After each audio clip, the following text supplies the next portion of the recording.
Shingeki no Kyojin é uma das obras mais complexas no mundo do anime. Isto acontece pela maneira como os elementos da obra, sejam os personagens, o contexto, o tom e até a estrutura, tratam brilhantemente os temas principais abordados pelo autor, o Isayama. E o que ao início me pareceu mais um anime de sobrevivência com um protagonista péssimo, tornou-se... Bem, ainda não tenho bem palavras para descrever o que é que se tornou. Na verdade, eu queria esperar pelo último episódio para fazer um vídeo sobre a temática principal da obra. No entanto, após este último episódio, eu senti-me no dever de falar sobre o que aconteceu e o porquê de, na minha opinião, ser um dos episódios mais impactantes desta temporada. Não se preocupem, eu planei fazer o vídeo no fim da temporada de qualquer das maneiras, portanto serão 2 vídeos de Attack on Titan. Estou demasiado emocionalmente investido neste anime, estou muito fanboy. Bem, dado que eu vou falar do episódio 84 da série e analisá-lo, haverão spoilers, claro. Se ainda não viram este episódio, então não se atrevam a continuar este vídeo por enquanto. No entanto, após verem o episódio, são mais do que bem-vindos. Claro, eu convido-vos a comentar e a discutir um bocado o tema nos comentários, dado que é exatamente esse o ponto deste vídeo. Discussão traz resultados. Na ação da história, nós estamos numa fase onde decisões importantes têm de ser tomadas. O Eren tornou-se um símbolo de vingança absoluta e genocídio de tudo o que existe para lá das muralhas. Os nossos personagens, que nós temos acompanhado o desenvolvimento desde a primeira temporada, são confrontados com 2 opções. Apoiar o protagonista, neste caso antagonista, na sua visão de liberdade e paz para a Ilha de Paradise, ignorando os meios para atingir os fins, ou encarar a responsabilidade que enverga cometer genocídio e parar o rumbling, tendo a plena noção de que existem consequências nefastas para a ilha assim que tudo terminar. A escolha é-nos dada através da discussão entre o Jean e a Angie, que, nas suas palavras, resume a sua resolução. Os nossos companheiros dedicaram a vida deles à liberdade da humanidade e isso traz responsabilidades. Nenhum deles seria egoísta o suficiente para pensar que a nossa liberdade é a única que precisa de ser mantida. Eu não vou mentir, este momento trouxe-me uma lágrima ao olho. Existe um ponto importante na definição da resolução, que resonou comigo e o que eu acredito que com a maioria da audiência. O compromisso dos Scouts sempre foi com a humanidade, como um todo, e não como uma divisão preferencial de um determinado grupo, seja Eldia, Marley ou qualquer outra nação neste mundo. A luta pela liberdade é universal e, como tal, a separação em diferentes grupos sociais é irrelevante para alcançar o objetivo final. No entanto, a realidade não funciona assim tão ideologicamente, e a própria Hanji tem essa noção. A verdade é que neste momento da ação existe uma guerra enraizada entre outros numa verdade social bastante atual, o preconceito e a discriminação. Portanto, torna-se importante perceber estes 2 conceitos. Na psicologia social, o conceito de categorização social é necessário para a compreensão da nossa formulação de atitudes. E, muito basicamente, este é o processo pelo qual nós tendemos a categorizar nós próprios e outras pessoas em grupos sociais.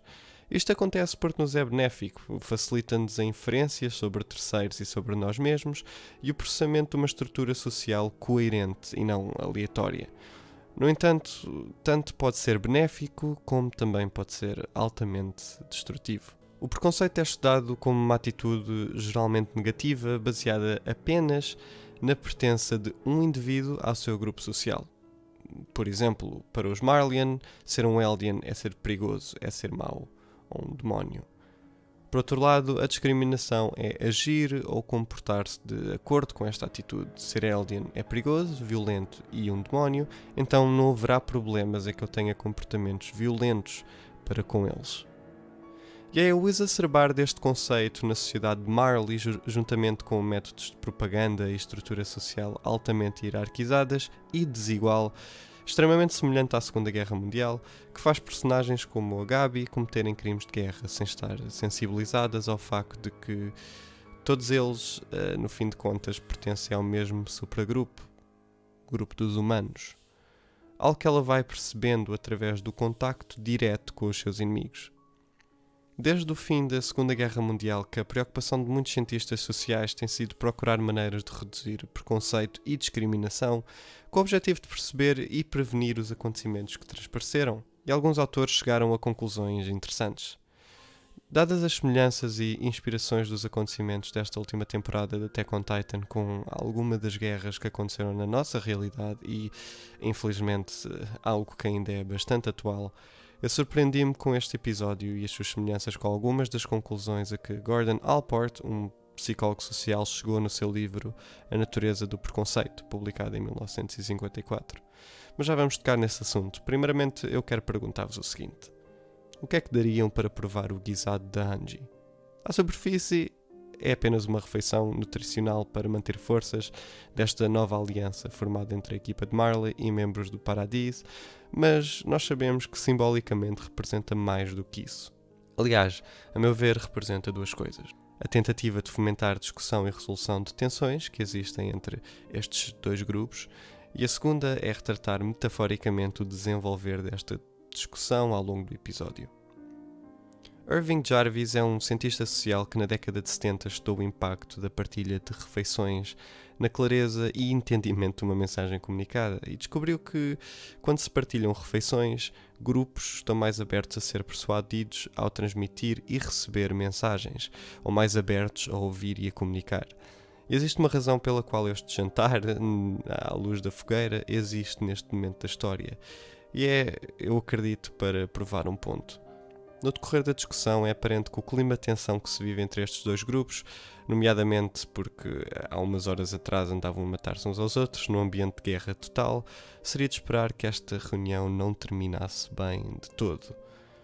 No entanto, a verdade é que o guisado da Hanji traz resultados e apesar das tensões acumuladas e de algumas frustrações serem libertadas mais agressivamente, o desfecho que nós temos desta discussão tem alguns pontos positivos, nomeadamente a redução do preconceito que existe entre estas duas fações, por pouquíssima que pareça. Gordon Allport, no seu livro A Natureza do Preconceito, introduz a noção da redução do preconceito através da teoria do contacto intergrupal. Aqui ele explica a noção de que, de modo a reduzir o preconceito que existe entre grupos, é necessário que haja contacto entre estes num ambiente controlado e com algumas regras impostas. Ora, que ambiente haverá mais controlado do que a comer este guisado com um ótimo aspecto? Allport explica-nos que existem 4 regras que têm de ser concebidas para que este contacto seja positivo e auxilie na redução do preconceito. A primeira é que os grupos estejam numa situação onde não haja uma hierarquia de poder estabelecida. A segunda é que haja uma necessidade de cooperação entre os dois grupos. É também exigido que na situação não exista um sistema de leis, um sistema político que promova a discriminação grupal e, finalmente, que os grupos exijam alcançar um objetivo em comum. Esta última é bastante importante pelo simples motivo que me fez questionar se o Eren está consciente destas concepções. Certamente que se há algo que lembra a humanidade que somos todos um grupo, é frente a um mal enorme que ameaça a espécie por inteiro. Eu questiono-me seriamente se o Eren não está disposto a tomar esse papel de mal e sacrificar-se para que no fim todos se apercebam disto. Não faço a menor ideia, mas seria a redenção dele, por total. A minha previsão é que ele falece pelo bem da humanidade, mas também pode ser o que parece. Ele está numa missão de genocídio, porque bem, tudo o que vemos no Eren é uma raiva interior enorme de inconformismo e violência desde o primeiro episódio. De qualquer maneira, de qualquer das maneiras que acabe o anime, vai continuar a ser brilhante. Mas vamos voltar ao que estávamos a discutir. O contexto da cena do jantar à fogueira vai de encontro à hipótese que Allport propõe. Grupos onde não haja hierarquia de poder. Neste momento, devido aos danos causados pela guerra, não existe uma hierarquia definida. Até a Hanji diz que na estrutura militar que foi desmantelada, ela já não é a comandante. Existe uma necessidade de cooperarem numa metodologia para parar este genocídio, mesmo que ainda existam diferentes maneiras de ver o problema. A verdade é que estão todos dispostos a resolver estas divergências por maneiras que não indiciem violência entre eles, pelo menos tentam manter menos tensão entre eles. E não existe nenhum sistema político ou social de leis impostos que promova a discriminação durante esta interação, como por exemplo vemos através da estrutura político-social de Marley, que é extremamente semelhante à de uma Alemanha no decorrer da Segunda Guerra Mundial. À volta desta fogueira, dentro desta floresta, não existe propriamente uma hierarquia nem leis que permitam a discriminação. São só pessoas com visões diferentes à volta de uma fogueira. E para finalizar, ambos os grupos têm um objetivo em comum: parar o genocídio que está prestes a acontecer. De acordo com Allport, apesar de não ser tão linear como uma interação vai resolver todas as tensões e conflitos que criaram e exacerbaram preconceitos historicamente criados, a verdade é que nós conseguimos ver pequenas mudanças nos nossos personagens. A Gabi foi a personagem que mais mudou dentro desta teoria do contacto com o grupo, e até o capitão Theo Magath, conhecido pela sua inflexibilidade de crenças face aos aliens, mostra alguma empatia pela mudança da Gabi e pelo contacto com os aliens de Paradise. Esta dissonância entre crenças e atitude esperada de um indivíduo ou de um grupo, por exemplo, os aliens de Paradise são maus, e o que realmente se experienciou através do contacto, que aliens na verdade são humanos, como nós, transforma a perspectiva de uma das personagens menos flexíveis desde o início da temporada, a Gabi. Certamente que não resolveu o conflito entre estes dois grupos, no entanto, por muito que seja pouco, a cooperação e objetivos em comum destas duas fações faz com que o preconceito seja colocado para trás, de modo a pararem algo que afetaria a todos a uma escala maior.